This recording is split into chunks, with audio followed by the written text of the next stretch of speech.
TTD Tirumala Tirupati దేవస్థానం chairman స్థానంలో ఉన్న వ్యక్తి నిన్న మీడియా సమావేశంలో మాట్లాడిన మాటలు తీవ్ర చర్చకు కారణమయ్యాయి. తాను మాట్లాడిన మాటల వల్ల టిటిడి ప్రతిష్టనే, తిరుమల తిరుపతి దేవస్థానం చైర్మన్గా శ్రీవారి ప్రథమ భక్తుడిగా ఉండే వ్యక్తి మాట్లాడిన బజారు భాష వలన టిటిడి ప్రతిష్టే దిగజారుతుంది అని టిటిడి మాజీ చైర్మన్ భూమన కరుణాకర్ రెడ్డి గారు కూడా మీడియా సమావేశం పెట్టి ఆ వ్యాఖ్యలను తీవ్రంగా అబ్జెక్ట్ చేశారు.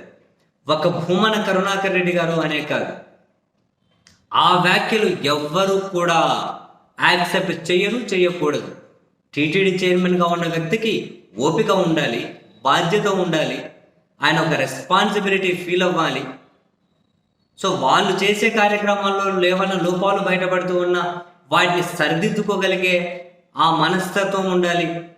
సరే, ఒకటి రెండు సార్లు ఏమైనా రాజకీయపరమైన విమర్శలు కనిపించినా దాని మీద ఓపికగా సమాధానం చెప్పగలిగే నేర్పు ఉండాలి.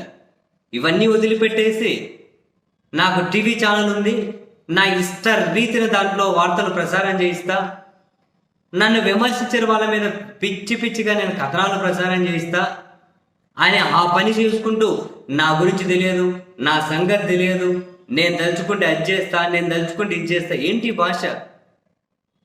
భాష? ఇటువంటి వాళ్ళ వల్ల టిటిడి ప్రతిష్ట పెరుగుతుందా, నిజంగా తగ్గింపబడుతుందా? అసలు రాజకీయాల్లోకి సంబంధం లేని వాళ్ళ ప్రస్తావన ఎందుకు తీసుకొని వస్తారు? జగన్ గారు వాళ్ళ భార్య గారిని ఎందుకు తీసుకొని వస్తారు? ఆయన గుళ్ళు కొట్టించాలి అన్న ఈ కాన్సెప్ట్ ఏంటి? ఈయన టీవీ ఛానల్ ఎంతమంది ఎన్నిసార్లు గుండు కొట్టించారు? ఈయన రాజకీయ పార్టీ బాస్ ఎవరైతే ఉన్నారో ఆయన ఎన్నిసార్లు గుండు కొట్టించారు? వాళ్ళ భార్య గారు ఎన్నిసార్లు గుండు కొట్టించారని చెప్పి నెటిజన్స్ అడుగుతూ ఉన్నారు కదా, వైసీపీ వాళ్ళని అడుగుతూ ఉన్నారు కదా. ఇప్పుడు ప్రభుత్వంలో ఉన్నటువంటి ముఖ్యమంత్రి గారు వాళ్ళ కుటుంబ సభ్యులు, ఉప ముఖ్యమంత్రి గారు వాళ్ళ కుటుంబ సభ్యులు, లోకేష్ గారు వాళ్ళ కుటుంబ సభ్యులు ఎన్నిసార్లు గుండు కొట్టించారని చెప్పి అడుగుతున్నారు. ఎవరైనా అడుగుతారు కదా. ఆయన ఇంట్లో ఆడవాళ్ళని తీసుకొని వచ్చి మాట్లాడడానికి ఈయనేమైనా రాజకీయ నాయకుడా? వాళ్ళు కూడా మాట్లాడకూడదు అంటాం. మరి ఇప్పుడు ఈయన ఇంత పవిత్రమైన స్థితిలో కూర్చొని అటువంటి మాటలు మాట్లాడడం ఏంటి? గుండు కొట్టించడం క్రైటీరియానా? ఎవరు ఎన్నిసార్లు కొట్టించారు? ఏంటి ఇదంతా? నేను 10th ఫస్ట్ వస్తే తిరుమలలో గుండు కొట్టిస్తాను అని చెప్పి మా అమ్మ మొక్కుందని చెప్పి నేను తిరుమలలో గుండు కొట్టించాను. నాకు ఇస్తారా టిటిడి చైర్మన్ పదవి? ఇస్తారా? ఎందుకంటే నేను చాలా భక్తితో శ్రద్ధలతోనే కొట్టించాను. మరి ఇస్తారా? ఏంటి కొలమానం? ఏంటి భక్తికి కొలమానం ఏంటి?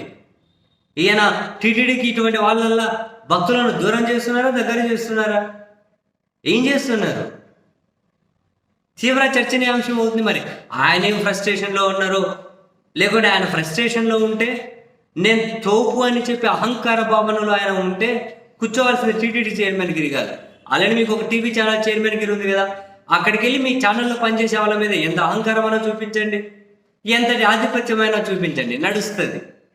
అంతేగాని టిటిడి చైర్మన్ ఆ సీట్లో కూర్చొని నా సంగతి తెలియదు, ఆమె గుండు కొట్టించిందా, వీళ్ళు గుండు కొట్టించారా, మీ సంగతి తెలుస్తా, వాడొక రాజకీయాలు, వీడొక ఈడియట్టు, ఏం మాటలండి? ఇంక వీళ్ళు టీవీ ఛానల్లో ఉన్నోళ్ళు వీళ్ళ ఇంటి వ్యవహారం అనుకుంటున్నారా? టిటిడి అంటే వీళ్ళ ఇంటి వ్యవహారమా? ఛానల్ ఉంది కదా, మా చైర్మన్ ఆడ కూర్చున్నాడు కదా, ఇష్టరీతిని వ్యవహరిస్తామని. వీళ్ళ వల్ల చాలా ప్రతిష్ట దెబ్బతింటుంది. ప్రభుత్వం కూడా వీళ్ళంత త్వరగా గుర్తిరగాలి. ఇటువంటి వాళ్ళకు ఫుల్ స్టాప్ పెట్టాలి. ఇటువంటి ధోరణికి ఖచ్చితంగా ఫుల్ స్టాప్ పడాలి. ఏంటండి బాబోయ్, ఎంత ఇష్టరీతిని వీళ్ళు ప్రవర్తిస్తూ ఉన్నారు, ఎంత పెట్టరేగిపోయి ప్రవర్తిస్తూ ఉన్నారు. భాష ఏంటి, బాడీ లాంగ్వేజ్ ఏంటి, వీళ్ళ దాడి ఏంటి? చాలా ఒక పదం వాడకూడదు కానీ అంత దారుణంగా ఉంది వీళ్ళ మొత్తం ప్రవర్తన అంతా కూడా. ఎవరైనా తిరుమల ప్రతిష్టను పెంచే విధంగా ఉండాలి ఆ చైర్మన్ బాధ్యతలు చూస్తున్న వాళ్ళు. మరి వీళ్ళేందండి బాబు? అరే అసలు తీవ్ర అబ్జెక్షనబుల్ వీళ్ళ భాష, వీళ్ళ బాడీ లాంగ్వేజ్. అంత ఇంట్రెస్ట్ ఉండే పోయి టీవీ ఛానల్ చైర్మన్ కానీ ఇంకో పార్టీలో కండువ ఒకటి డైరెక్ట్గా వేసుకోలేదు కదా, వెళ్ళి ఆ పార్టీ కండువ కప్పుకొని రాజకీయాలు చేసుకోండి. ఈ మాటలన్నీ ఎందుకండి బాబు?